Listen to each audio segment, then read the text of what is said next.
right, good morning, everybody. Welcome to Signature Sales Meeting. I'm super excited you all are here, especially when you found out that I was doing the meeting today and all of my favorite people showed up. And those that are sitting home in their underwear. I appreciate everyone's participation. So a couple of things I'm going to go over just real quick. Who here has visited the Northwest office so far? Besides me. Thank goodness. I'll be there in 2 weeks. Be there in 2 weeks. What do you guys think so far? Beautiful. Beautiful, nice place. Plane. Fun place. It is, because we just moved in, so there's no pictures on the wall, you can't draw on the walls. People are afraid to put nails in the wall. That's really kind of cool. Who here has gotten a new RPA that had those 2 new fees, and everyone's like, what the heck is this? So one is an opening fee, right? Open close fee, and everyone keeps asking, what is an open close fee? So here's what I've been told, and here's what they're telling me. So when you open a file with your HOA, which this is ironic, right? We never had to do this 15 years ago, but when you go to the HOA and say, I need to procure HOA docs, I need to go through a closing, some HOAs, not all of them, are charging an opening fee. It can be 25 bucks, it could be 10 bucks, but it's a way for the management company or the HOA, in fairness, to make money for having to go through the process of providing you with documents and everything on your file. Now, I always thought that's something that they should do, because as a homeowner, I could call up the HOA and say, can you send me a ledger of my account? And they would send me a ledger. But now, because it's going through an escrow, they've said that they have an open and close fee. What's the other one that came out on there? What's the other one, Ellie? Inspection fee. Okay, so this one really is kind of fun.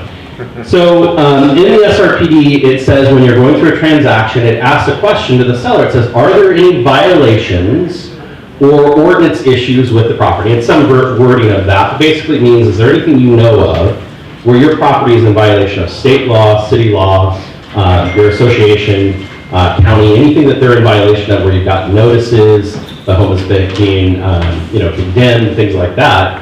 HOA violations are one of those items. And so what the HOA decided to do, and this is more common, HOAs are doing this across the board, I've noticed many of them, they will go out and do a final inspection of the property before it closes to see if there's any violations. And so what I would be doing as the listing agent is preparing your seller that, hey, listen, we're hopeful that you don't have any right now that you know of, no weeds growing up, no fascia. Did I say it right? Fascia? No. Fascia boards that need to be painted, anything like that. And that's the one that always comes up. The HOA goes out and says, these really need to be painted. That's a big cost. That can cost you $800 to $900 just to have them done. But the whole thing of that inspection fee is for the HOA to go out and find out, are there any remaining violations before you close escrow? And so the question everyone's asking is, who should pay for it? Well, all of those fees are completely negotiable between buyer and seller, so it's up to the parties to negotiate it. But if the property has a violation, whose fault is it? The seller's. So in my opinion, based on that, I think the seller should probably be the one liable for it, unless I'm the one representing the seller, and then I'll negotiate for the buyer to pay. For the opening fee, who's buying the house? The buyer, right? And so it seems like a good argument that if the buyer's buying the house and he's starting this process and he's going to, maybe he would be responsible or she would be responsible for that fee. And so that's how I kind of look at it. But again, it's all negotiable. You can do it any way you want. I just wanted everyone to know because we've been getting a lot of questions on it. Any questions on that before I move on? Perfect. We're going to do wants and needs first. And so does anyone have a listing or a buyer need that they'd like to talk about? Ellen. You're ready up. Thank you. I've got a beautiful new listing in Sun City, Summerlin, $625. It's the second lowest priced home in the community, and it's all brand new. I mean, everything, floors, cupboards, bedroom, roof. I mean, everything is, woof. Everything is brand new, so please take a look and get a buyer. $625. Beautiful home, Sun City, Summerlin. $625, it can be new. Anybody else? Adam? Is it only 2 bedrooms? So there's white. Okay, It is a 3-bedroom. 3-bedroom. 2.5 bath. that's a 3-bedroom in Sun City, Summerlin. For 2.5 bath. 625. 625. Thank you, Ed. All right, I've got a 2-bedroom, great investment property, $349,995 down in a beautiful area on Boulder Highway. I've got another one around the corner from there for $440,000, 4-bedroom, 2-bath, 2,300 square feet, also a great area, Boulder Highway. And then I've got one up in Northwest off of Campbell for $750,000, full acre, horse property. Come with horses? Huh? Does it come with horses? No, it can't. I know that. Horse property, RV parking, great for someone who has their own business, wants to park trucks out there. It's also got a full guest house on it, with a laundry room, kitchen, 2-car garage, beautiful house. Cool, awesome. What is great areas behind Boulder Highway? Actually, Russell and Boulder Highway, I have a listing over there. It's my nephew's house. He's moving out of town. Yes. And it's 415, it's 2,157 square feet. That's listed at 415, I'm 15 grand below the last comp. So, and it's right next to the water park. So like, you don't need a pool. You can just walk down the street to the water park and have all the fun you want. Open or closed, your choice. Anyone else? Huh? When you're free to. When you're free. Yeah, just go in the off season. All right, so let's give a round of applause to Shelley with Prosperity. She's going to talk about a suitable VA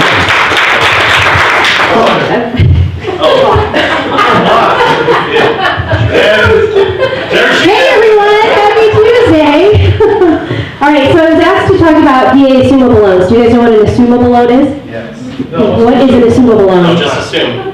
It's a loan that you assume. Yes. Okay, why is it a benefit today for a buyer? Interest rate. Hello.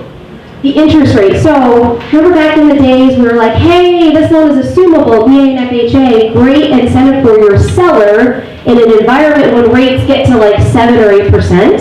So guess where we are today? We're back. 7%, yeah. So what it means is that your VA and FHA loan can actually be assumed. The buyer has to qualify for the mortgage directly with the servicer. So fortunately, that doesn't involve Prosperity Lending as far as the qualifying aspect of it, but it is quite the same. So just know that they're going to follow the same guidelines as far as 2 years tax returns, 2 years W-2s, 2 pay stubs, bank statements, all of that good stuff, but they have to go directly to the servicer. So what your seller would do, if you're listing a home today and you want to know if it's VA, if they are able to assume the loan, your seller has to reach out to their servicer, who is on their mortgage statement, right? Pick the mortgage statement, contact that servicer, let them know that they are considering selling the home and they would like to know if they are entitled or eligible to have their loan assumed.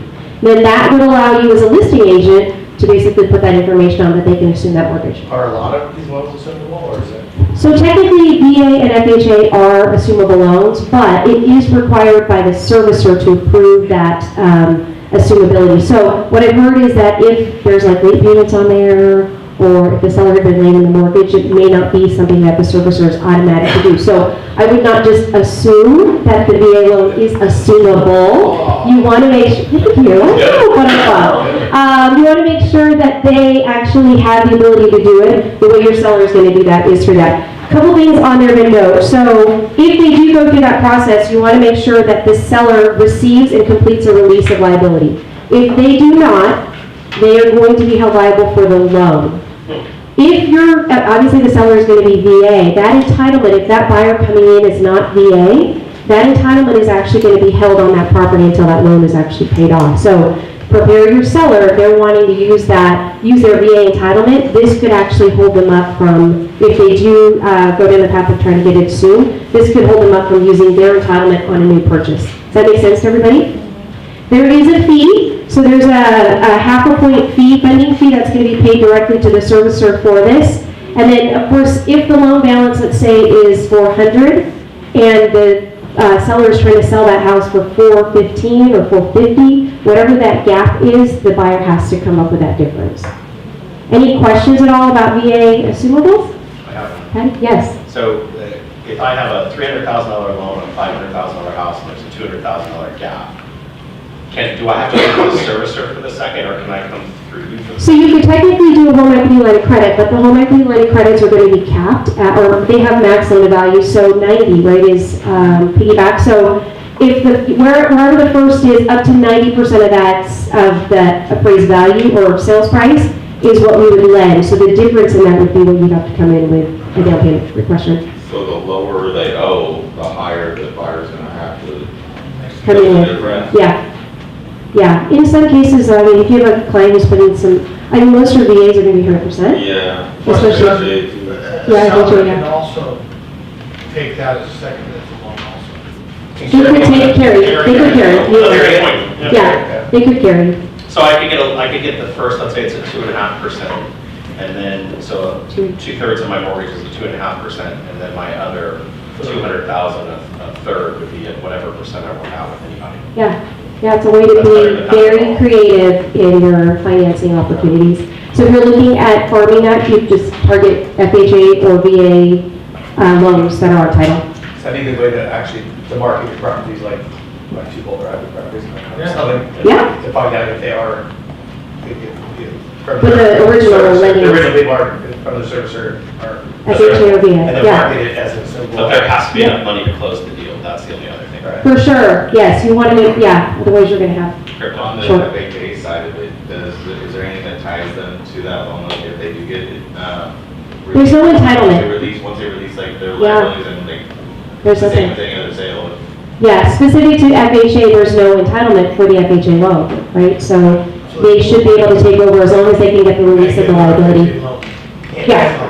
And it's only FHA And and. VA. So conventional, or- There are a few conventional loans, but they're more of your non-traditional. Your Fannie and your Freddie Mac, your traditional, are not assumable conventional loans, which are like 90% of the deals of conventional.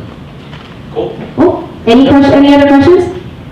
All right, thank you guys. Give it up for Shelley. So the reason why that's so important is everyone's being creative on ways to make homes sell in this marketplace and to avoid the interest rate hike and the things that are going on.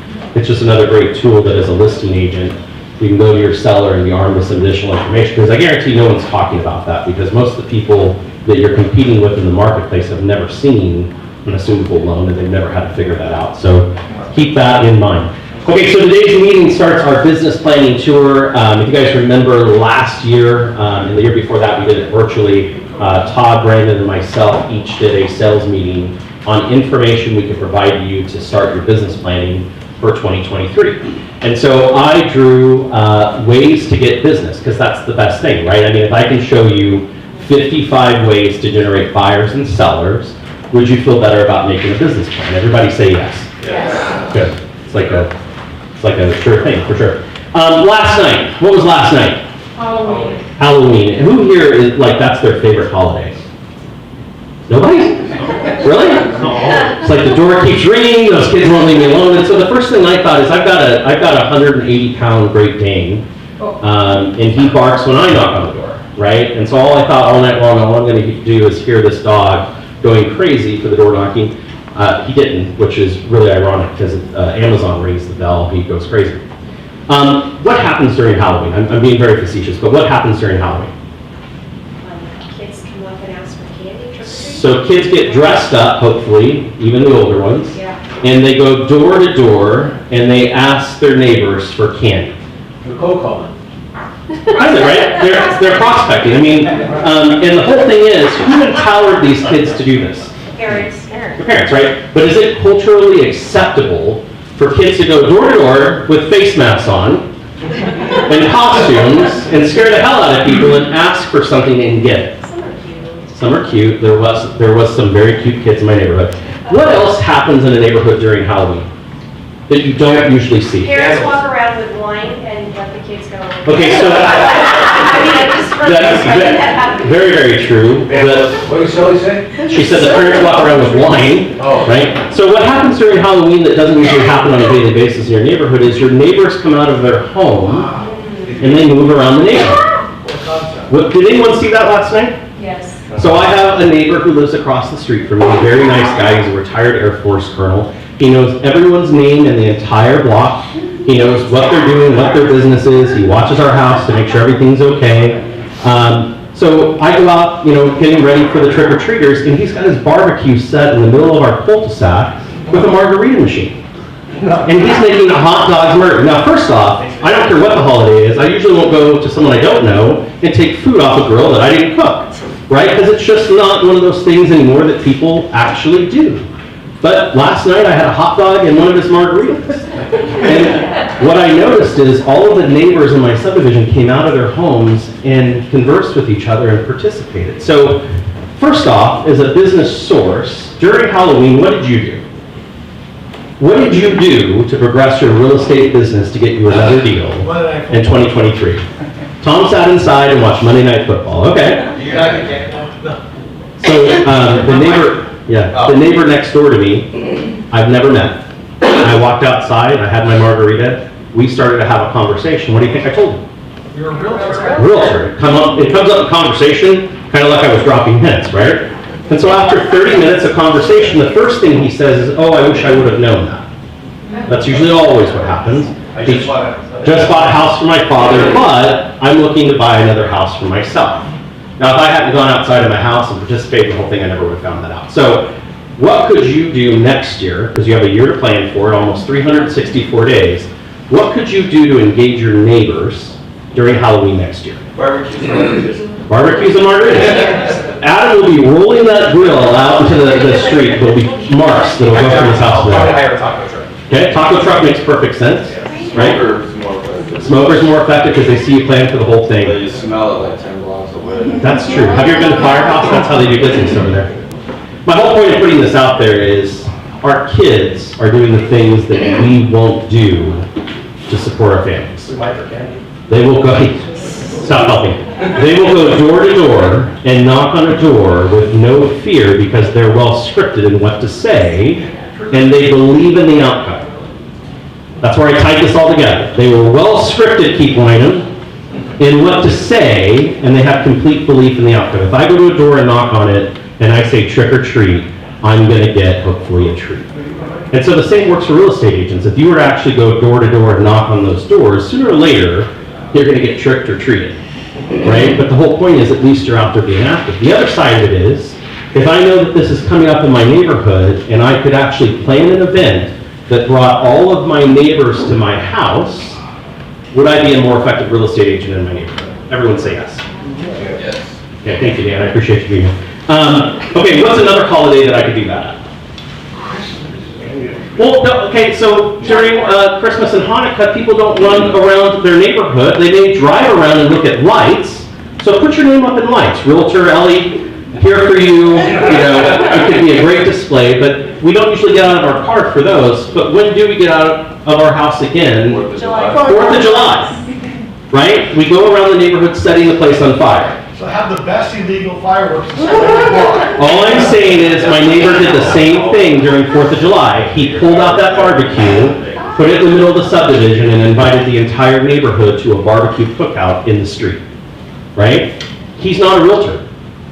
There was no reason for him to do that other than he actually cared about his neighborhood. But again, this is another way for you to get a lot of business very simply by just communicating with the people around you. Okay, so what's the number one fastest, easiest source of business that you have at your disposal?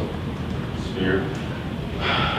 Where have you been? Sphere of influence is the number one fastest way, but it's the least utilized because agents don't want to talk to people they already know. They want to go out and meet new people and tell them all about yourself. Right? Because the people that know you, love you, and like you are harder to talk to because you know more about them and they know more about you. But that is the number one fastest source. And so let me ask you, how many of you can safely say for the entire year of 2022, once a month you called everyone in your sphere of influence? Now I'm not talking about everyone in your database. My database has thousands of people in it. But my sphere of influence only has a few hundred. And I can safely say I reach out to them on a regular basis, but how many people did it once a month? Anybody? Okay, so I'm just putting that out there, maybe this year. What the hell would you say? Take on a call, or what do you? No, I'm just saying reach out once a month. So just a touch. Some sort of a touch. Yeah, I mean, anything. So you send them an email. Yeah. Did they all respond? No, but I see how many open. Let me ask you a question. If I send you an email, and it's about a random subject that I really want you to know about it, does that guarantee you'll respond to me? No. But if I call you, will you respond to me? What, like you got? Why is that? Because no one uses phones anymore? I have one, I carry it around everywhere I go. Yeah, but no one calls it. When you see this call it, God, that must have worked. Well, it's usually what Someone happens. texts you. But there you go, you just said it, text, right? Text is the easy way for me to feel good about you answering or not answering, but did you text everyone? I didn't. So don't feel bad, because we don't all do it, but the whole point is, email is where our leads go to die. right? The only way to nurture a buyer is to put them on a drip, because we know that works, because we're the only people that provide homes to them every day. Why do drips not work? Have you ever put yourself on a drip in the MLS? It's not an amazing experience. It didn't change your life. It didn't cause you to sell more homes. But yet real estate agents take a possible buyer lead and they put them on a drip in the MLS and they hope for the best. Who's better at drips than us? Camp Lejeune.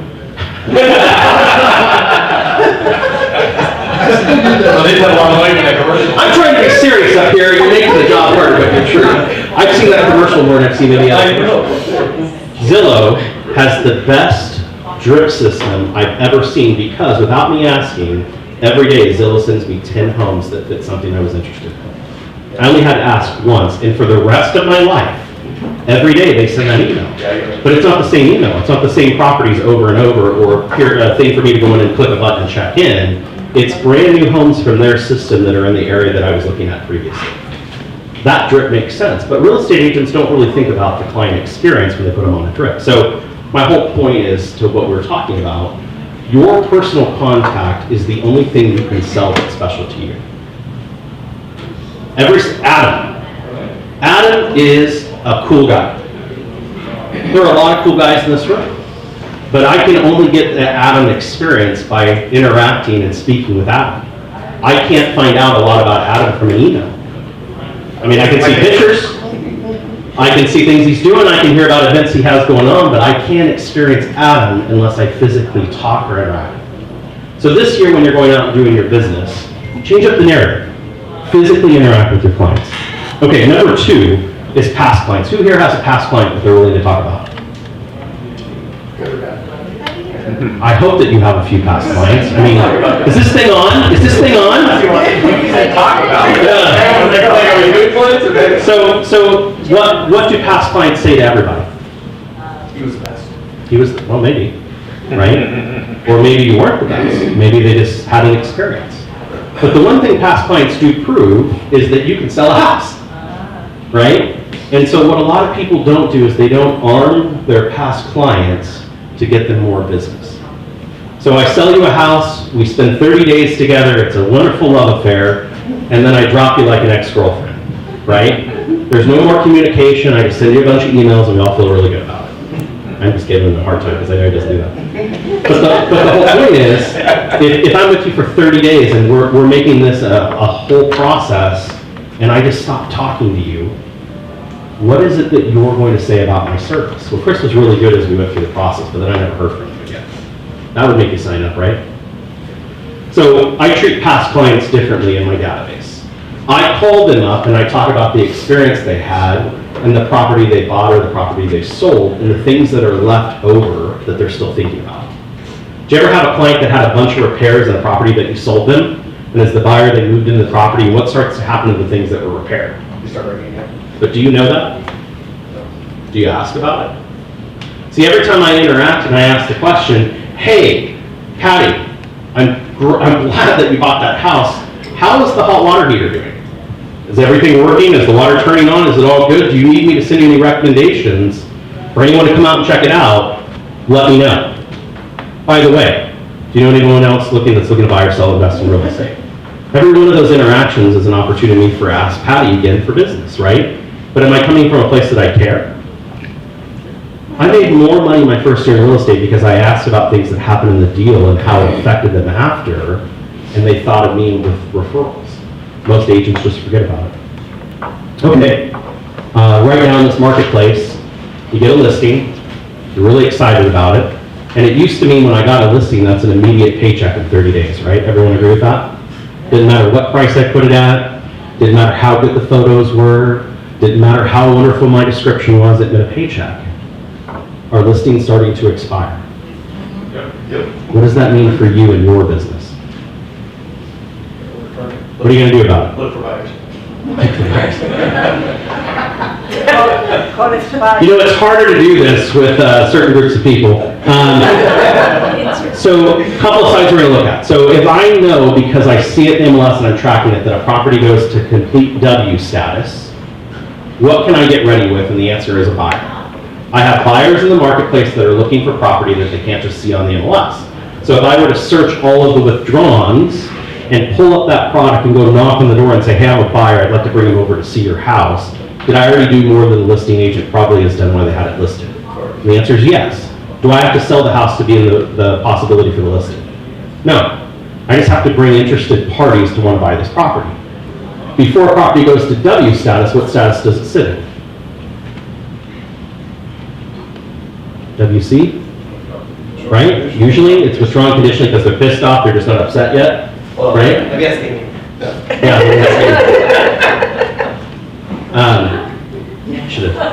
Should have made different life choices. So the property's WC. I can track that, but I can't call the client. I can't interact with the seller because they're still under contract. But if I had a whole list of those that I was watching, these are all viable listings I could take later, right? So you hold an open house in a neighborhood, and a buyer walks in the door and says, yeah, this is an okay property, but it's not what we're looking for. If you had a whole list of properties that had been withdrawn, and you went to them before your open house, would that give you more product to show this buyer? Would it make you more innovative than other agents holding open houses, right? It's another way to generate listings and buyers. I'm just putting it out there, do with it what you will. Okay, expired listings, what do you do with those? Forget about them, those people are upset, don't call them. You said call them. How do you get their info? Title rep. Title rep, okay. So title reps will provide information on withdrawn listing sheets because their systems do pull that up. And the cool thing about it is they'll provide every number that's ever not been associated with them. Right? Their cousins, their friends, their family members. And they'll give you real info. They'll give you the real info too. Who else? Remind has that info too. Remind has that info too. You could sign up for systems like RedX or Storm Dialer or Ylopo. I mean, there are all these systems out there that will sell you daily lists and numbers for expireds. What's the downside of calling expireds? They're already Say again? They're already butthurt. They're already butthurt, they're already pissed off, right? Now, would you have a possible pissed off client or a non-existent client? Which would you prefer? Pissed off. I'd rather you be pissed off and be part of mine than to not be existent. And so right now, most agents are failing because they have no listing opportunities. And so in the MLS every day, we're starting to see that number tick back up to 50 to 100 expired listings every single day. And so this is a huge, huge opportunity for you to go and grab a listing. Now, why didn't it sell? Overpriced. Okay, 90% of the time in this market right now, it's priced completely wrong. It wasn't because of the marketing, it wasn't because of the Facebook posts, it's usually because they had no idea of pricing, they tried to get the seller on board with the program didn't work out. So how do you overcome pricing issues with the seller? You get a star for the day. You find out their motivation and remind them of it every second of the process. Yes? I have a conversation about reducing the price if it doesn't work in advance. So yes, but you have to understand that not every one of the expireds is meant to be taken. Not every client's motivation is meant to come true, right? And so the whole point is if I have 5 listing appointments in a week, and 2 of those clients are motivated and I take 2 listings this week, was that a good thing? But if I have 5 clients and none of them are motivated, and I take all 5 listings with no motivation, will I have the next 5 expired listings? And that's what's happening right now over and over is people are taking listings with unmotivated people that are going nowhere. And all you're doing is screwing up your numbers, right? The reason I'm giving you this list today is so that you have enough people to generate enough sales to make your business what you want it to be. Okay, how about FSBOs? Anybody know what those are anymore? Right, they were non-existent, really. 90% of people were selling their home with a realtor anyway. What is a FSBO? For sell by owner, because that's a good idea, right? Do you know the majority of for sell by owners are under market price? Did you know that? Yeah. And do you know right now the majority of FSBOs are what? Overpriced, because they have no access to stocks. But before they were underpriced, now they're overpriced. How do you deal with a FSBO? What would you do? Ellie, if you knew that my house was a FSBO, what would you do? Never call me? Avoid my house? I would probably call you or stop by. Okay. So I'm going to tell you the most effective way to get a FSBO is to stop by their house. Right? You got them trapped inside. That's the important part. So you knock on the door and you introduce yourself and you say, listen, I'm not here to bug you. I'm a real estate agent. At some point, you're probably going to need one. I'd like to give you my card and I'd like to check in with you on a regular basis. Would that be okay? by the way, while I'm here right now, could we talk about listing your home? FSBOs are usually harmed. They had a bad experience with a bad person, and they don't really know what to do yet. What's an immediate answer for a FSBO? How would I get them an offer today? Call Shelly up and say, hey, Shelly, I need some money? What could you do right now for a FSBO? Or show them the real value of their home, and show them why they should use it. How can I get an offer right now for a FSBO? KJ assumed you're alone. Who will buy a house right now for the right price? We buy ugly houses, open door. Well, I used to say Zillow offers, but I don't know who they are now. But the whole point is there's a buyer out there right now that will buy their house and give me an offer today. Have I already done more than they did? Mr. FSBO, listen, I'm stopping by today because if you want to sell this home, I can get you an offer in 24 hours. Would you like to see what that offer is? Is there a FSBO that says no? Yeah, sure, that'd be great. What do you got? Well, all I need is a little bit of information, and I can go to some of the iBuyers and find out if they would be interested in your home. And by me doing that, they're going to pay me a commission for putting this all together. I guess that's better than you sitting here for the next 6 months doing nothing. Do you guys know that's possible, that you'll actually get paid a commission from the iBuyer for finding the house? There's actually hedge funds in the marketplace that will pay under market for a home. And by you connecting them with that FSBO or that expired or that withdrawn and putting the offer together, they'll pay you a commission. If they haven't put it in themselves already. Correct. Yeah. Absolutely true. A lot of But we're taking for granted that they know that, and a lot of them feel the same way that real estate agents do about them. They just don't know what to do. And they've heard all these bad things, they just don't know. So you can put without a listing contract, you can put another person, like a for sale owner's property in there and just the offer. I can connect two parties and get paid a Who commission. pays you, they do, or the seller? Yeah. By the way, both of them can pay me.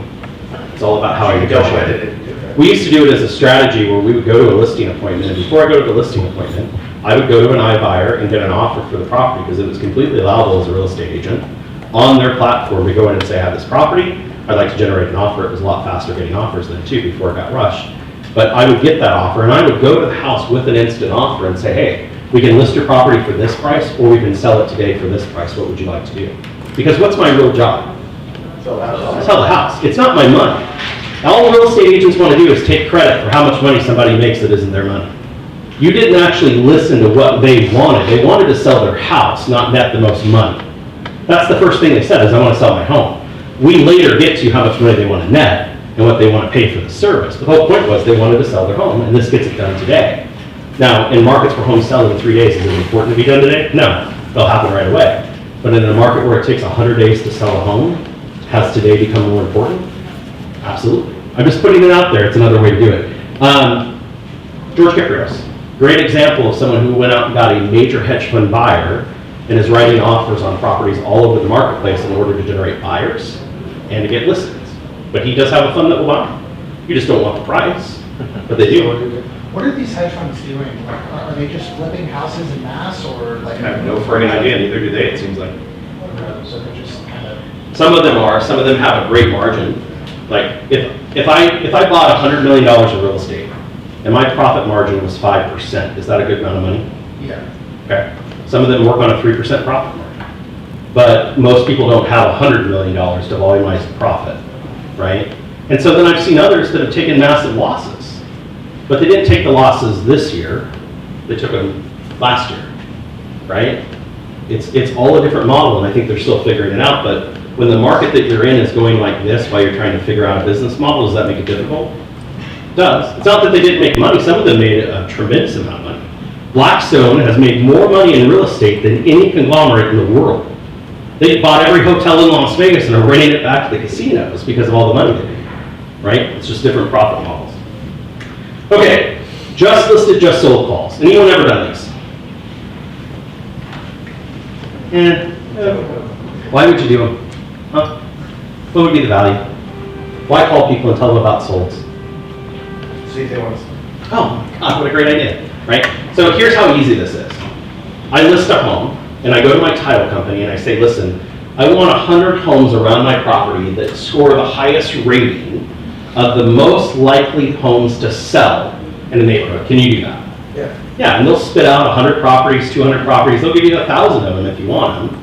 And they have a score indicator that says these people have kids, these people had a death in the family, these people got a marriage license, these people have a bankruptcy, they're most likely to sell because of whatever happened, and they'll give you a list. And so you get that list, and it has their phone number and possibly an email address, sometimes multiple numbers. And now that you have the info of who they are and that they're most likely to sell, you can make a just listed, just sold call. Just listed call is very easy. Hi, my name is Chris Bishop. I'm with Signature Real Estate Group. I just listed a home down the street at 123 Main Street in your neighborhood, and I'm calling to find out, who do you know that wants to move into your neighborhood? Pretty easy call, right? What do I do if they don't answer? Throw the list away. What do I know about the number now? It's a real number. It really does dial. What do I know if they get an answering machine? It's a real person. It might match the name on the sheet. What do I know if they actually answer the phone? I have John Smith's real number at his real address, and if I call it, he will answer. Put them in your database, right? The whole point of this is if I start off the year with 5 people in the database, and every listing I take, I call 100 people around that listing that are possible sellers, and I keep their information and I keep calling them, what do I create? Clients, right? I'm in the business to create clients, and most agents fail because they never create any more clients. They just hope that someone's going to walk in the office and say, can we see 3 homes and I'll pick one, right? Because that's what they saw on TV. What about just sold calls? What's the value of that? What am I telling the neighborhood? Okay, so what the value of their home in their neighborhood is. If I call you up and I say, hey, it's Adam with Signature, how you doing? It's great to talk to you. I want to help you sell your home. Not that Adam would sound like that, he'd be much more jovial. But if I call up and I say, hey, it's Adam with Signature, the home down the street just sold for $385,000, which means the average home in the neighborhood is worth $30,000 more than it was yesterday. What would you do today with a check for $30,000? Is that a different question? Adam, what would you do today with a check for $30,000? Be a good night in Vegas, wouldn't it? Okay then. If I asked you that question, just imagine you asked someone on the phone that question. Ellie, it's not funny yet, but it could be. If I asked you what would you do with $30,000, would you start to think about it and maybe give me a response? Yes. Is that better than hanging up on me? Can you see how this would help? Can you see how that would help a little bit? Now, if you were having these conversations around every listing, what would it mean to your client? What's happening to listings right now? Sitting? Are they sitting like with light showings and things? No showings. No showings. No showings. Nobody cares. And so how long will nobody cares be an acceptable answer to your seller?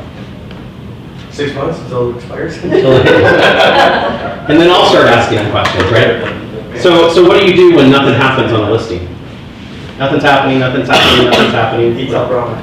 Top ramen, what do you do? Start asking for reduction. Okay, so now we go to price reductions, okay? And how many reductions will a client go for before they starting to get pissed off at you? Depends on the motivation. Depends on the motivation, depends on the plan that you gave them. But if I went to you and I said, hey, listen, this week I called 500 homeowners in your neighborhood and talked to them about your property, and none of them really wanted to come see it because it's overpriced, and this is the feedback I'm getting, can we look at a price reduction? How do you think they'd feel about that? Can you get mad at me if I call 500 people that no one else called? They're gonna know you're working for them. That's the whole point, right? What are we gonna say Dan? I was gonna say, show your value before you ask for reduction. Show how many people you saw your property and how you reached out to them, how you reverse prospected it before you ask for a reduction. So, but at least a week before you. Show them you're actually working. Number 40 on my list says reverse prospecting. And so reverse prospecting is all of the real estate agents in the MLS that got matched with my property that sent it on a drip to a consumer. Did you know you can call those people too? Right? And do you know that you can actually get business from those people as well? Because they're bringing the buyer for your property, or they could be the next expired that you take over. We'll get more to that in a second. Do you ever use that document, I don't know what you call it, in the MLS, where it shows how many people are interested? Take counter. Yeah, that's the amount of people that were matched with my property on my listing. It shows how many have an interest. Yeah, so and their system and their drip, when I send out my listing, if they click on it and they like it, it'll tell me that they liked it versus just clicking on it. But it also tells me how many people it matched with. And what it also shows is, you can print out the chart, it shows you every graph, how boys tapered off. Do you know who else does that? Zillow. If I go on to Zillow and I claim my property, and you have to claim it, I don't understand that, they know it's my property, it's in the MLS, it got vetted in from me, whole thing. But if I go in and I claim my listing, you can upgrade your listing by adding extra photos, by adding more description, by checking more boxes, because their questions are different than the MLS questions, because their questions are consumer-based. Our questions are agent-based, right? And so it asks things about the neighborhood and things like that to give the consumer more info. But by claiming the listing, Zillow will actually tell me where my property ranks in the neighborhood for showings and activity. And the whole thing is, do you think your client already knows that? I guarantee you my client knows more about their home from Zillow than any other group that's out there, even me, because Zillow is telling them every day. And so I want to make sure that I have Zillow's information, because when I go to my client and say, listen, no homes have sold in your neighborhood. There's not one sold that's happened. Every listing that was a listing is still a listing, and they've all reduced their price, including us. But on Zillow, you're number one, and it will tell you that. It will tell you your weekly ranking in their search fields and how many people have hit that home. And I want to at least go to them and say, listen, we didn't have any showings, but 20,000 people looked at your home online. Who helped 20,000 people look at it online? I can, right? Because I helped feed it, put it in there, the whole thing. Just keep that in mind. All right, so we're going to talk about the next biggest source of business, and this is residual business. Does everyone want residual income? Yep. Right? You know, because $1 a day is better than no dollars ever. Farming. Anyone here farm in a neighborhood? Why? Branding. So they what? So they know who I am. So they know who you are. Okay, I farm my own so neighborhood. do you do bus stop ads too? No. Okay. Well, that helped know who you are, right? I asked Frank Napoli one time, we were sitting in a listing presentation, I said, Frank, why are you on a bus stop? He goes, well, when you go into the home, they ask you who you are and everything about you. When I go to the home, they already know. And I said, oh, I thought it was maybe a slogan, you know, you ride the A bus, you're just for us. I don't know, but it was right, because people pass by that bus stop ad every single day on their way to work and where they're going, and they see that face every single day of where they're going. It sits in my brain. Same thing works in a neighborhood. What's the bad part about farming?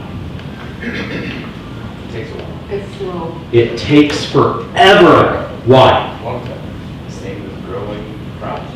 Okay. So what's the first thing that agents do when they start farming a neighborhood? Email us. Say again? Email us or No. door knocking?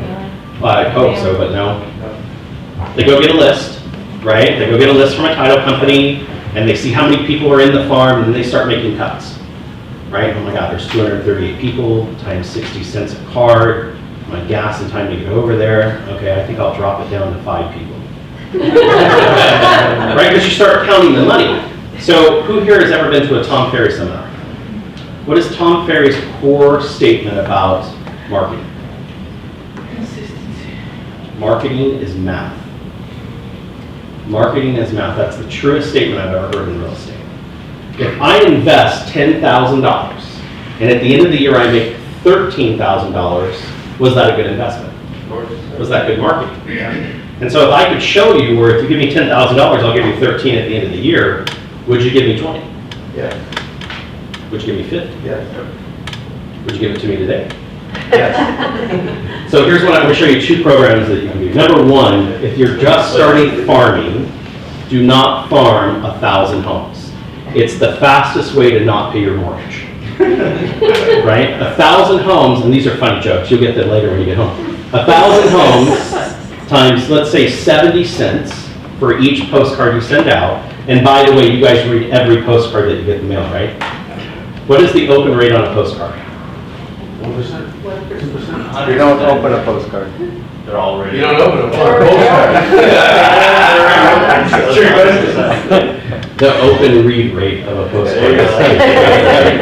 I love that you're all smart asses. It's 4%. So 4% of the people that get an actual postcard will physically look at it and digest some of the Especially information. this time of year. Yeah. So if you send 1,000 postcards, how many people paid attention?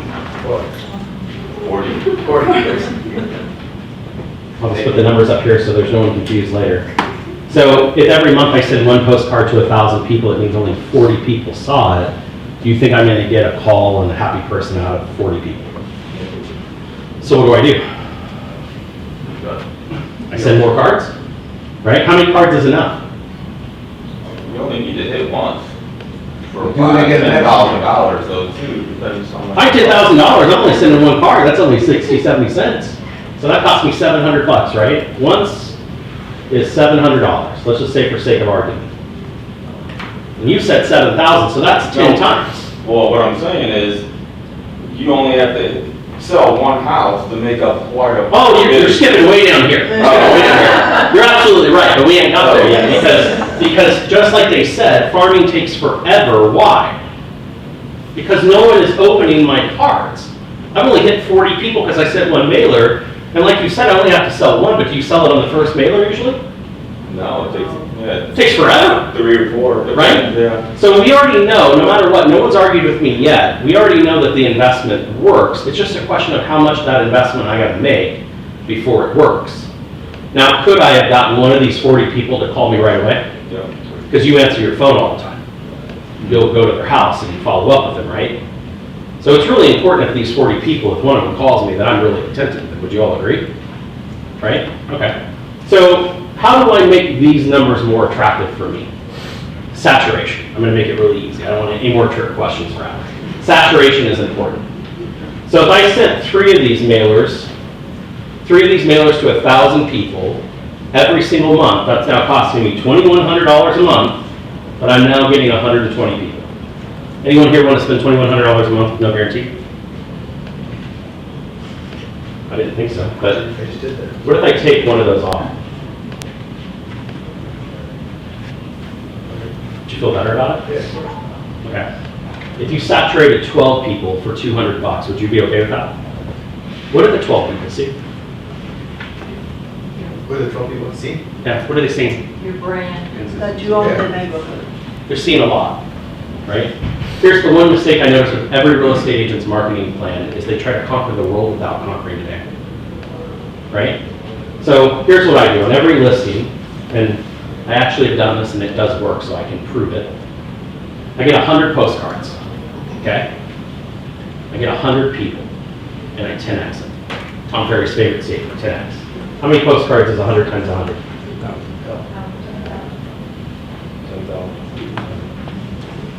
I'm sorry, I said that wrong. 100 times 10. Oh, leave that 0. It's 1,000.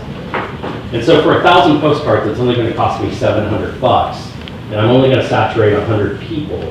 Those 100 people are going to get 10 postcards. What's the open rate on 10 postcards sent to those 100 people?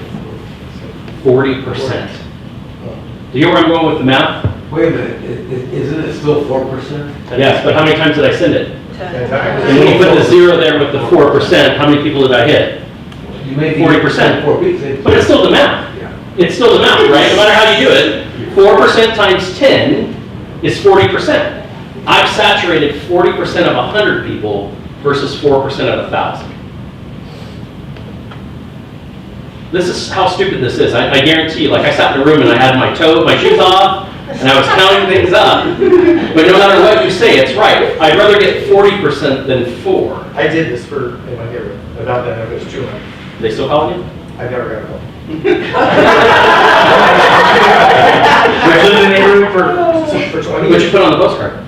Picture of me. So let me just give you the down and dirty of farming because I got more things to get to.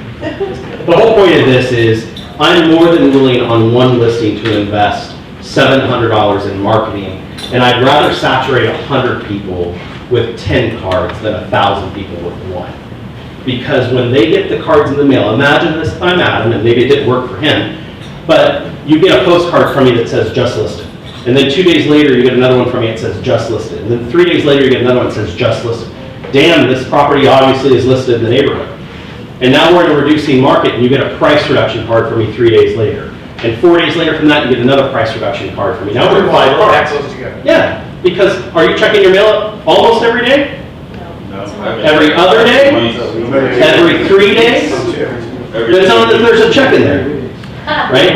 Now, let's talk about the bad side. If you go get your mail in a big bulk of mail and you got like 4 cards from me, is there a chance you're probably going to see one of them before you throw them out? True.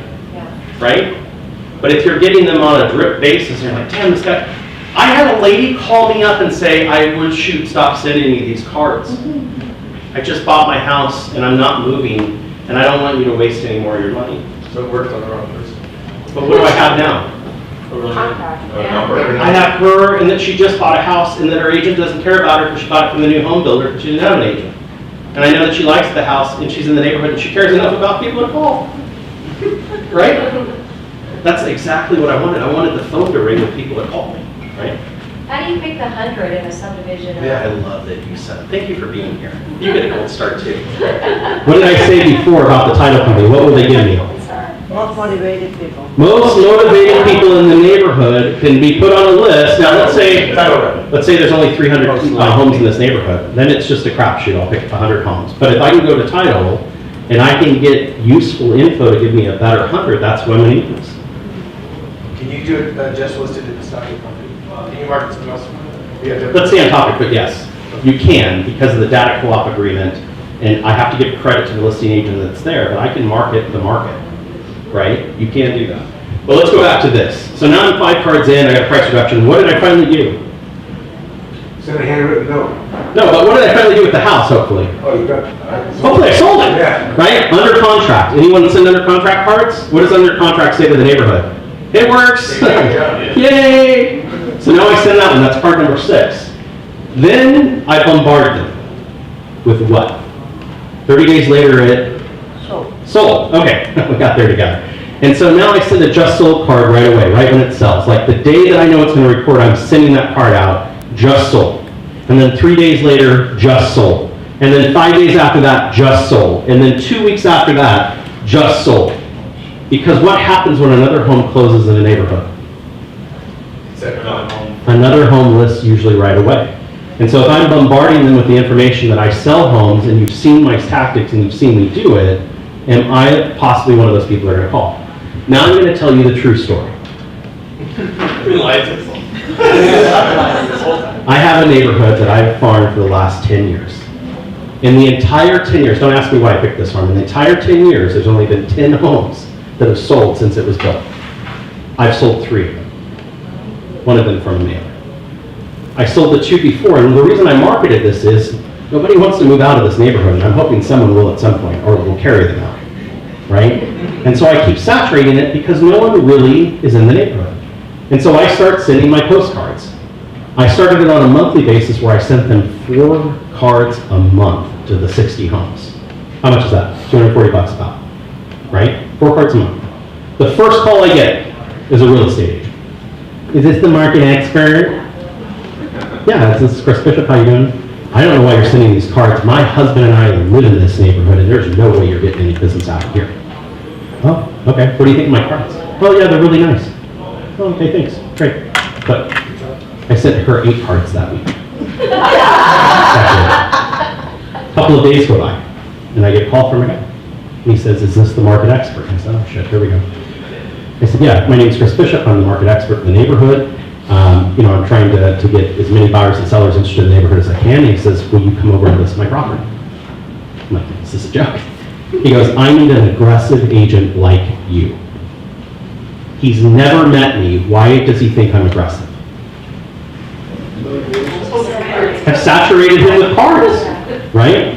And so I said, sir, actually, I don't have time to come to your house today. Why don't you come to my office? We'll sit down and talk about your home. We'll go through the process. He says, great. He shows up to my office. I've got a listing contract ready, because that's what you do when sellers come to your office. I have it filled out with all of the things I want. And so we sit down. I said, tell me about your home. I've had it on the market for a year and a half. Really? A year and a half? He goes, yeah, my listing expired yesterday, and I needed an aggressive agent to sell it. My neighbor, who was a friend of mine, is also a real estate agent, top producer, but in a year and a half, she couldn't sell my house. And he says, and you've done more marketing than she ever has. Is that the lady who called? No. It was different agent. We're going to get back to them because this gets better. So he says, how much do you charge? And I said, a lot. And he goes, well, how much? And I said, 7%. And he goes, that is a lot. And I said, yeah, but I've already done more than everybody else, you said, so isn't that what you want?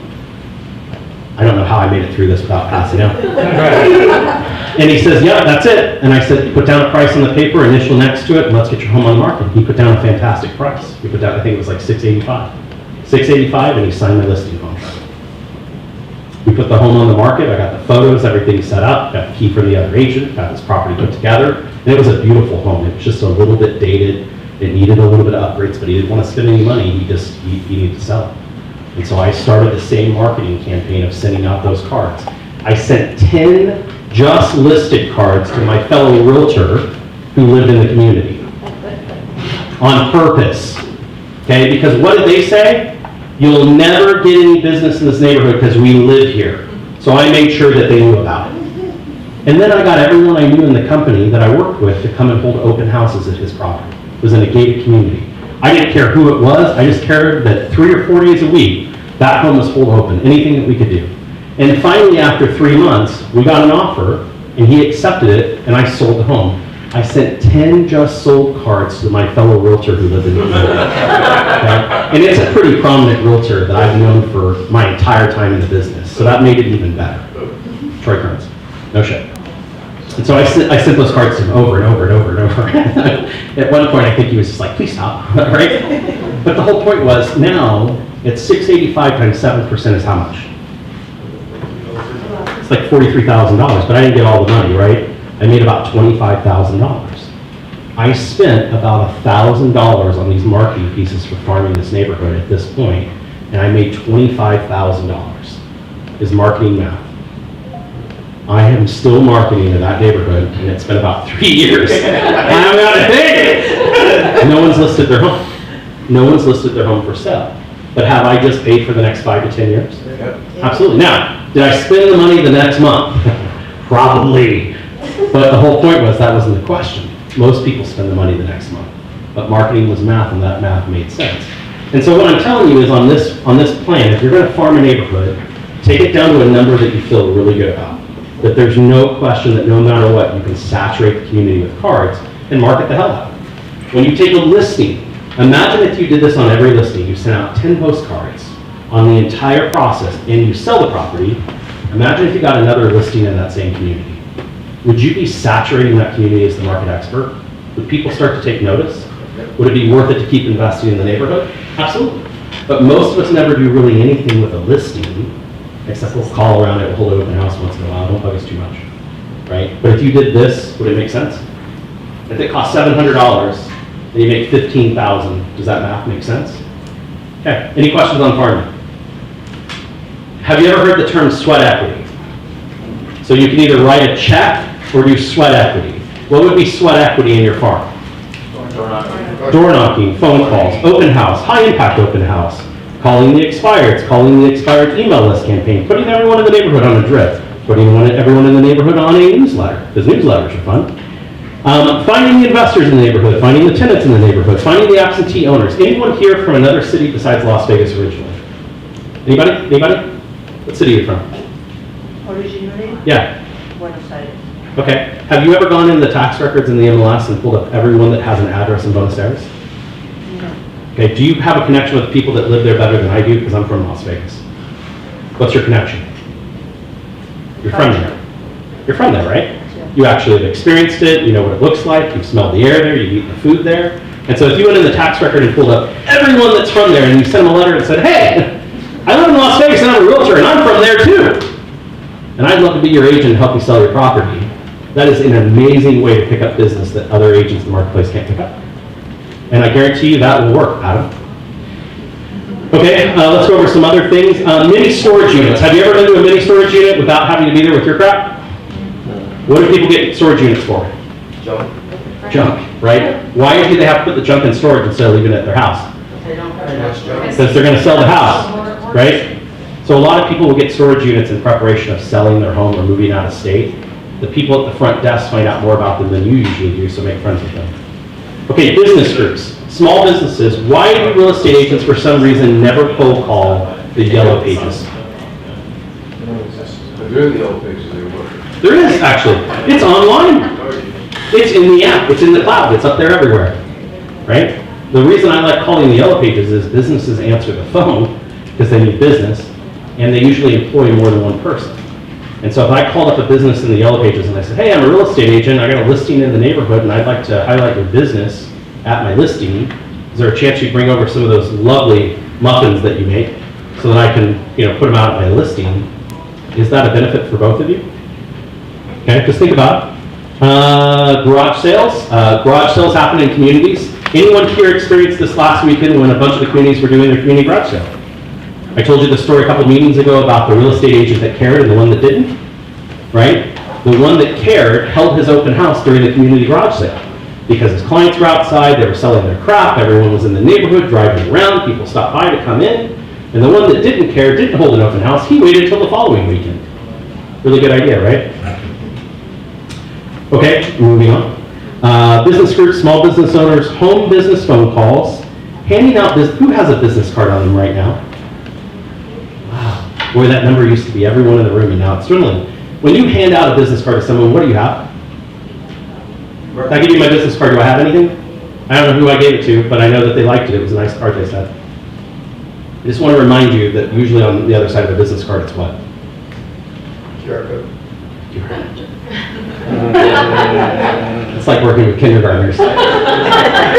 It's usually blank, so that people can write their info and give one back to you, right?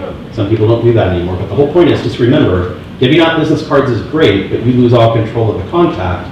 Make sure they're giving you contact back. Okay, when we get to the good ones, name badges. Who here has a name badge on? Okay, so name badges, I will argue, still work. And they work when you wear them in public places. Do you see real estate agents wearing their name badges in public places? Here's what I see happen most often, and I've watched this happen. Real estate agent goes to the grocery store, and the first thing they do is they take off their badge and put it in their pocket. That's for the people at work, right? I saw two real estate agents get in an argument over a client in a grocery store. Client walks up to the aisle, and there's an agent down on the end of it, and an agent in the aisle on the other side. And the lady looks down, she goes, "Oh, are you a real estate agent?" They said, "Yeah." And then the other agent heard him say it. It came out, and they're all now talking with this client because the name badge was on, and the one person said, "Yeah, I'm a real estate agent." It actually does work. Okay, car signs. Anyone here have a car sign? Does it work? Do people slam on their brakes and say, "Oh my God, wait!" I've actually seen it work because patterns. When you're in a neighborhood and you're conquering a neighborhood as the expert, you're holding open house after open house or door knocking after door knocking, and people see your car go back and forth, when it has your name badge on it, or your car sign, do they start identifying your car versus just random cars? Yep. Yeah. That's how it works. It's just like the bus stop. If I see that sign on the bus stop and I go by it every day, I start to recognize that you're a successful agent because I figure you must have that thing on your car. Here's my favorite one. I'm going to end with this. Retiring real estate agents. Have you ever got a deal from a retiring real estate agent? I have. What is the best part about a retiring real estate agent? Yeah. After 30 years, you're finally quitting. Here's the cool part. They're both. Let's say for sake of argument, my mother. My mother has been in the real estate for 40 years, and she's had an incredible real estate career.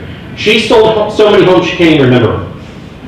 Right? Can't remember all of them. And now she has this incredible database where she doesn't even have to call her database anymore. The database calls her because they've been doing it for so long together. She's sold generations of people under that family homes. And they just keep calling. But when she goes out of business, what happens to the number? Yeah.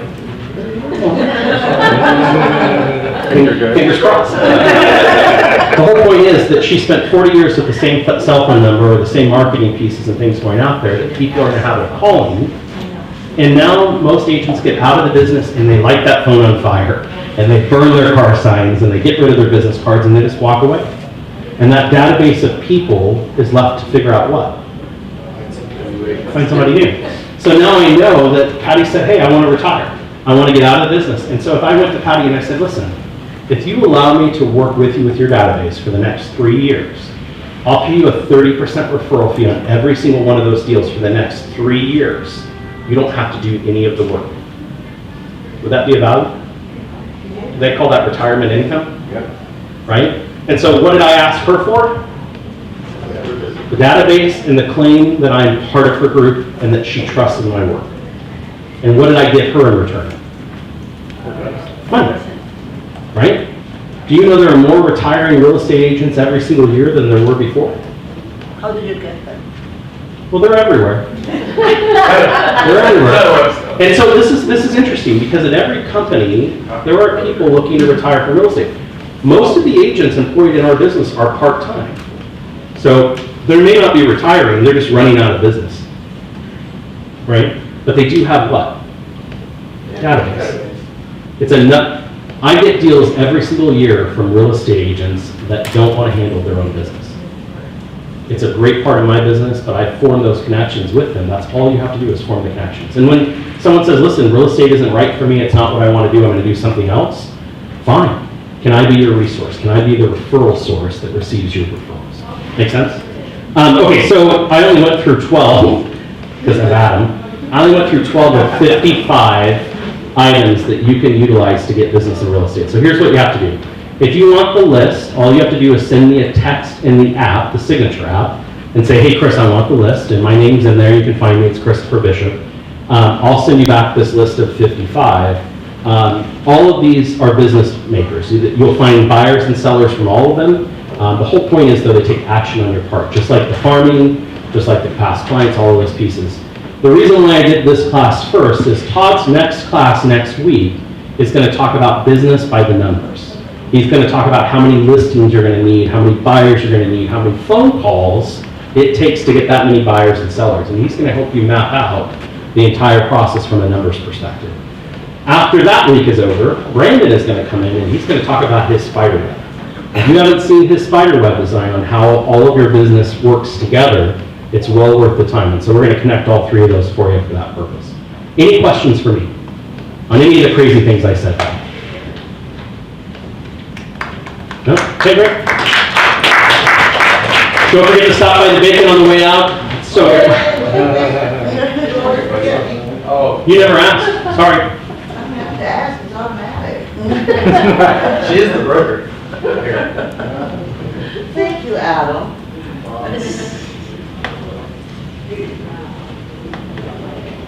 Thank you. Okay, so I will be here next week. I'll be at NAR. Oh, wait a minute, I don't think I leave till the afternoon. Anyway, I just want to remind you, mark your calendars for November 17th. That's a Thursday. We're going to do our company-wide Thanksgiving feast. It will be here.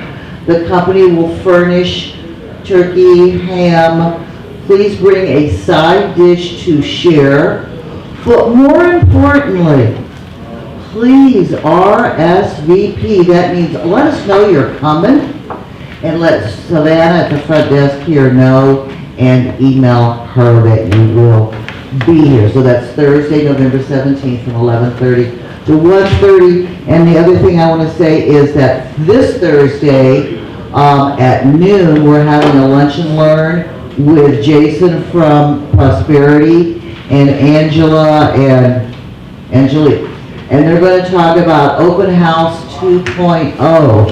And Jason started talking to me about this, and I went, whoa. He has some really good ideas from sitting open houses with hundreds of realtors. And the very last thing I want to say is vote. Yes. Thank you. So I have a CE class tomorrow on contracts, Wednesday, November 2nd, from 10 to 1. And you can just email me, text me, whatever, I'll put you on the list. And come on down to contracts, and then there's one on November 9th, and then we skip a week. And then 2 weeks because of Thanksgiving, and then there's one on the last Wednesday of the month. Okay? CE classes, free to us. Awesome, guys. Thank you so much for the extra time. Have a great week. See you next week.